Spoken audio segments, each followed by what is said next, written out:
Hello guys, welcome back to the channel. In today's video, I'm going to show you how you can create portrait and landscape in the same document in Microsoft Word. Okay, let's get into it guys. I have opened my document in my Microsoft Word and I'm going to show you how you can create portrait and landscape in this document.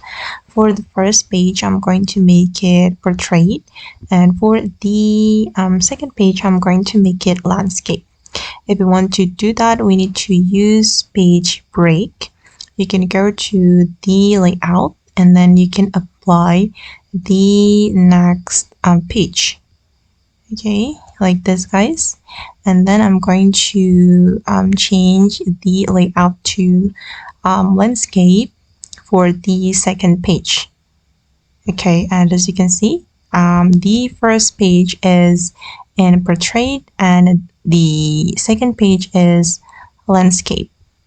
If you want to make it portrait again, you just need to apply the section breaks again, and then you can change it to portrait like this, and this is the final result.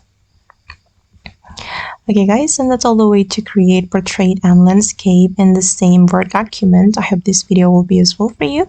Thank you so much for watching and bye.